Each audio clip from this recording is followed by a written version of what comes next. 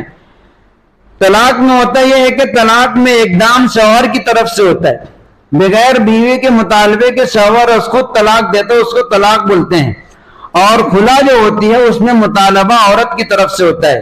کبھی اگر شوہر طلاق دینے پر راضی نہ ہو، وہ طلاق دینا نہیں چاہتا لیکن بیوی رہنے کے لیے راضی نہیں ہے، تو اب بیوی کی طرف سے مطالبہ ہوتا ہے کہ مجھ کو اپنے نکاح سے نکال دو، تو بیوی کی طرف سے جو طلاق کا مطالبہ ہوگا اس کو کہتے ہیں خلا کرنا۔ اس میں یہ ہوتا ہے کہ شوہر نے جو مہر دیا ہے وہ مہر عورت لوٹائے گی، یا وہی مہر کی مقدار لوٹائے اور یا پھر اور کسی قیمت پر کسی رقم پر دونوں میاں بیوی راضی ہو جائیں تو بیوی وہ اتنی رقم شوہر کو دیتی ہے، اس کے بدلے میں شوہر طلاق کے الفاظ ادا کرتا ہے۔ اس کو بولتے ہیں خلا کرنا۔ دونوں میں فرق یہ ہے کہ طلاق میں اقدام شوہر کی طرف سے ہوتا ہے، شوہر طلاق بولتا ہے، اور خلا کے اندر مطالبہ اور مانگ اور اقدام یہ بیوی کی طرف سے ہوتا ہے۔ بیوی کہتی ہے کہ مجھ کو تم سے خلا کرنا ہے، تمہارے ساتھ نہیں رہنا ہے۔ اس میں مال کی ضرورت پڑتی ہے، اب وہ چاہے جو مہر شوہر دیا تھا اسی کو لوٹا دے یا پھر اس کے علاوہ کسی مقدار پر دونوں راضی ہو جائیں تو وہ مقدار شوہر کو دے گی۔ اس کے بعد شوہر خلا کے الفاظ ادا کرے گا کہ میں نے تم کو اپنے نکاح سے نکال دیا۔ آج کل عام طور سے وکیلوں کی معرفت، کورٹ کے معرفت جو طلاق ہوتی ہے اس میں خلا طلاق کرواتے ہیں تاکہ نکاح بالکلیہ فوراً ہی ختم ہو جائے اور ایک طلاق واقع ہو، تو اس میں ایک طلاق بائن واقع ہوتی ہے۔ بعد میں کبھی بھی زندگی بھر اس کو نکاح کرنے کا اختیار رہتا ہے، لیکن جب کبھی دوبارہ نکاح کریں گے تو چونکہ ایک طلاق ہو چکی ہے اب وہ بیوی دوبارہ دو ہی طلاق واپس لے کر کے آئے گی، تین طلاق لے کر کے نہیں آئے گی۔ یہ ہے طلاق رجعی اور طلاق بائن۔ طلاق رجعی میں عدت تک رجوع کرنے کا اختیار ہوتا ہے، طلاق بائن میں فوراً نکاح ختم ہوتا ہے، بعد میں پھر سے نکاح کرنے کی ضرورت پڑتی ہے۔ اور تیسری طلاق ہے طلاق مغلظہ، جس کو ہم لوگ تین طلاق کہتے ہیں۔ عام طور سے ہم لوگ اسی کو صرف جانتے ہیں تین طلاق کو، اس لیے جب بھی بولنے والا بولتا ہے تو تین سے پہلے رکتا ہی نہیں ہے، چاہے غصے میں بولے چاہے خوشی میں بولے، وہ جب ادا کرتا ہے تو ایک دو تین پر ہی جا کر کے ٹھہراؤ کرتا ہے، وقف کرتا ہے، اس لیے کہ ہم کو یہ پتہ ہی نہیں ہے کہ اس سے پہلے ایک اور دو سے بھی بیوی نکاح سے نکلتی ہے۔ جب ہماری ضرورت ایک اور دو سے پوری ہو رہی ہے تو ہم کو تین کے استعمال کی ضرورت ہی کیا ہے؟ عقل مندی کی بات یہ ہے کہ جب آپ کا کوئی کام ایک دو روپیے سے چلتا ہو تو آپ اسی کے لیے عقل مند آدمی 3 روپیہ خرچ نہیں کرے گا۔ جب ہمارا کام صرف بیوی کو نکاح سے نکالنا ہے اور وہ ایک اور دو طلاق کے ذریعے سے ہو رہا ہے اور اس میں بھی ہمارا فائدہ ہے کہ زندگی بھر میں کبھی بھی اگر پچھتاوا ہو گیا اور لوٹانا چاہے تو چانس رہتا ہے، اور اگر 3 استعمال کر لیے تو شرعاً بھی صحیح نہیں ہے، اگر سے طلاق واقع ہو جائے گی لیکن پھر زندگی میں کبھی بھی اس کو نکاح کے اندر لانے کا اختیار باقی نہیں رہ جاتا۔ اس کو کہتے ہیں طلاق مغلظہ، یعنی 3 طلاق دینا۔ مغلظہ کا مطلب ہوتا ہے سخت طلاق۔ سخت طلاق مطلب ایسی طلاق کہ دونوں کا رشتہ بالکل ختم ہو گیا ہے، حرمت واقع ہو گئی ہے، اب دونوں ایک دوسرے سے نکاح نہیں کر سکتے۔ اب وہ 3 طلاق چاہے ایک ساتھ دی جائے، ایک لفظ سے دی جائے، یہ بولا جائے تو اس کو 3 طلاق، یا کہا جائے طلاق طلاق طلاق، یا پھر ایک سال میں ایک دے، دوسرے سال میں دوسری، تیسرے سال میں تیسری، کسی بھی طرح بولے بہرحال 3 طلاق واقع ہوگی۔ اس مسئلے میں بعض لوگ اختلاف کرتے ہیں کہ ایک مجلس کی 3 طلاق 3 نہیں ہوتی۔ ایک جماعت باقاعدہ یہ کہتی ہے کہ ایک مجلس کی 3 طلاق ایک ہی ہوتی ہے۔ آپ اس کو ایک دم واضح طور پر اپنے ذہن سے اگر سوچیں کہ آدمی بولے گا 3 تو ایک کیسے ہوگی؟ جب آپ 3 لفظ استعمال کیے تو ایک واقع کیسے ہوگی؟ اللہ کے نبی صلی اللہ علیہ وسلم کے زمانے میں کئی ایک واقعات اس طرح کے ہیں کہ ایک مجلس کی 3 طلاق کو اللہ کے نبی صلی اللہ علیہ وسلم نے 3 ہی قرار دیا ہے۔ بخاری شریف کی، مسلم شریف کی صحیح روایتیں ہیں کہ اللہ کے نبی صلی اللہ علیہ وسلم کے زمانے میں صحابی نے 3 طلاق دی تو آپ نے اس کو 3 ہی قرار دیا۔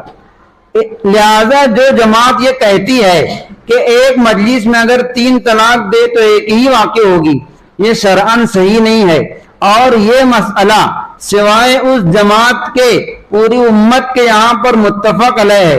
ائمہ اربعہ، چاروں بڑے بڑے امام جن کی فقہ پوری دنیا کے اندر رائج ہے، امام ابو حنیفہ، امام مالک، امام شافعی، امام احمد بن حنبل رحمہ اللہ، یہ جتنے ہمارے ائمہ ہیں سب کے یہاں پر متفق علیہ مسئلہ ہے کہ اگر ایک مجلس میں بھی ایک لفظ میں بھی 3 مرتبہ طلاق لفظ استعمال کیے تو 3 طلاق واقع ہوگی، طلاق مغلظہ ہوگی، وہ بیوی نکاح سے نکل جائے گی۔ جب ہم کو شریعت نے 1 اور 2 طلاق کا اختیار دیا ہے تو سب سے پہلے تو 3 طلاق دینا یہ آدمی کی بیوقوفی ہے، اس لیے کہ جب اس کا کام، اس کا فائدہ 1 اور 2 طلاق دینے میں ہے تو وہ 3 طلاق کا راستہ کیوں اختیار کرتا ہے؟ لیکن بہرحال دیکھیے، اگر وہ ایک ساتھ ایک لفظ میں ایک وقت میں 3 طلاق دیتا ہے تو اس کو کہتے ہیں طلاق بدعت۔ طلاق مغلظہ تو ہے لیکن حکم کے لحاظ سے طلاق بدعت کہلاتی ہے، یعنی ایسی طلاق دینا جائز نہیں ہے، ناجائز ہے۔ ایسی طلاق دینے والا گناہ کا مرتکب ہوگا، سخت گناہگار بھی ہوگا، لیکن بہرحال طلاق واقع ہو جائے گی اور وہ بیوی اس کے نکاح سے نکل جائے گی۔ اب دونوں ایک دوسرے کے لیے حلال نہیں ہیں۔ ہم لوگوں کو چاہیے یہ کہ جب کبھی ایسی نوبت آئے تو پہلے جا کر کے کسی سے پوچھیں، کسی عالم سے، کسی جاننے والے سے کہ شرعاً طلاق دینے کا طریقہ کیا ہے، جو طریقہ بتلائے اس پر عمل کر کے اس طرح طلاق دے۔ ہم لوگ کیا کرتے ہیں، پہلے طلاق کے الفاظ بول دیتے ہیں اور بعد میں پھر پوچھنے کے لیے آتے ہیں، تو جو کام پہلے کرنے کا تھا وہ بعد میں کرتے ہیں، جبکہ ہر طرح کا راستہ بند ہو چکا ہے۔ اب ہم راستہ کھلوانے کے لیے آتے ہیں تو اس کے بعد شرعاً کوئی راستہ کھلا ہوا نہیں ہے۔ جب آپ 3 مرتبہ طلاق کا لفظ استعمال کر لیے، اب آپ کے لیے ہر طرح کا راستہ بند ہو گیا۔ 3 طلاق کا جو بل پاس کیا گیا ہے یہ سراسر مسلمانوں کے خلاف ہے، ہماری شریعت کے خلاف ہے، لیکن ان کو موقع کس نے دیا ہے؟ موقع ہم نے اور آپ نے دیا ہے۔ اگر ہم نے اپنے معاشرے کے اندر شریعت کے بتائے ہوئے صحیح اور بہتر طریقے پر طلاق کو رواج دیا ہوتا، 1 اور 2 طلاق سے ہی کام چلاتے، تو آگے نہ 3 طلاق کی نوبت آتی اور نہ پھر اس کے بعد جو مرحلہ ہوتا ہے حلالہ کرنے کا اس کی نوبت آتی۔ تو کسی کی کیا مجال تھی کہ ہمارے شریعت کے اندر دخل اندازی کرتے؟ لیکن ہم لوگوں نے خود ہی غلط کیا، اتنا غلط کیا کہ پھر دوسروں نے شریعت کے اندر دخل اندازی کی، تو قصور ہمارا اپنا ہے۔ ہم نے اپنی پاکیزہ اور مقدس شریعت کو چھوڑا ہے، ہم نے صحیح اور بہتر طریقے کو چھوڑ کر کے دوسرا طریقہ اختیار کیا ہے، اس لیے دوسروں نے اس کے اندر دخل اندازی کی۔ پھر بھی ہم یہ نہیں کہتے کہ انہوں نے صحیح کیا ہے، بہرحال انہوں نے جو بھی کیا وہ شریعت کے خلاف ہے، ہم اس سے اتفاق نہیں کرتے، لیکن ہم کو یہ چاہیے کہ اپنی بتائی ہوئی شریعت کو جان کر کے اس پر عمل کرنے کی کوشش کریں۔ جب 3 طلاق کسی نے دے دی، طلاق مغلظہ واقع ہو گئی، اب میاں بیوی دونوں ایک دوسرے کے لیے حرام ہیں۔ اب آپ کسی اور مسلک میں جا کر ان سے مسئلہ پوچھ کے وہ بولیں 1 طلاق ہوئی ہے، یہ قطعاً درست نہیں ہے، طلاق واقع ہو گئی، حرمت ہو گئی، اب وہ آپ کے لیے بغیر حلال شرعیہ کے حلال نہیں ہے، آپ کتنا ہی مسلک بدل لیں۔ جب حدیث شریف میں صراحتاً واضح طور پر یہ کہہ دیا گیا کہ 3 طلاق دینے سے حرمت مغلظہ واقع ہو جاتی ہے تو مسلک بدلنے سے وہ حلال نہیں ہوگا، یہ ہماری غلط فہمی ہے۔ جب کسی مسئلے میں اختلاف ہو تو دیکھا جاتا ہے کہ جمہور امت کا کیا موقف ہے۔ مثال کے طور پر یہی مسئلہ ہے، ایک جماعت کا صرف کہنا یہ ہے کہ 3 طلاق اگر ایک مجلس میں بولے تو 1 ہوتی ہے،